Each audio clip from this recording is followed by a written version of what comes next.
on the restriction passcode on your iPhone and how to fix your forgotten restriction passcode on your iPhone.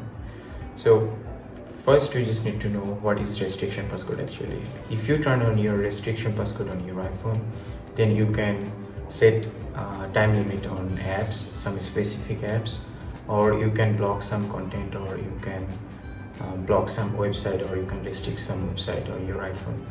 And you can also control your child's iPhone, like you can set a parental control on your iPhone. So let's have a look. On my hand, this is iPhone 12 Pro Max, and I will show you how to turn on the restriction passcode on your iPhone. So this is very interesting feature, and this is very helpful feature for Apple users. So let's have a look. You just need to tap on the settings, and after that we can see here screen time, and tap on screen time, and what you have to do, turn on the screen time. So here you can see some features like weekly reports, downtime, or app limits. As I said, like you can set app limits on your iPhone, or you can block or restrict some content, and you can set the restriction passcode. So what you have to do, continue, and after that, okay, obviously I'm doing on my phone, so because I have no child, so this is my phone. And here you can see these options.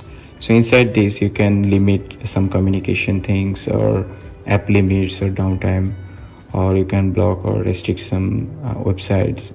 From here even you can restrict the location services, contacts, photos, whatever you want actually.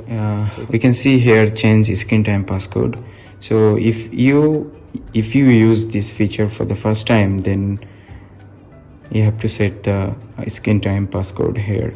So screen time passcode, okay, I have used before, so that's why I have the screen time passcode. But if you want to set a new passcode, then you have to set it like this, whatever you want to set as a passcode. So this is, and one more thing I want to tell you, if you forget your restriction passcode and how to fix this. So this is very simple actually. Just close the app. Okay, no need to close the app. Like if you forget your restriction passcode, like you are trying to turn off the restriction passcode, but you are not able to turn off the restriction passcode. So on that time, what you have to do, like, okay, so this is failed, it is showing it's failed. So for this you have to press your Apple ID, and after that it will reset automatically. So it's very simple. So that's it, and thank you for watching, guys. And if you like my video, please share and subscribe. And if you get any trouble with this, and please let me know on my comment section below. And if you have any other problem regarding Apple devices, like Apple products, it can be Apple Watch, Apple iPad, or iPhone, or Mac, whatever Apple devices you have, if you get any trouble with this, and please let me know on my comment section below, and I will try to help you as much as I can. Thank you.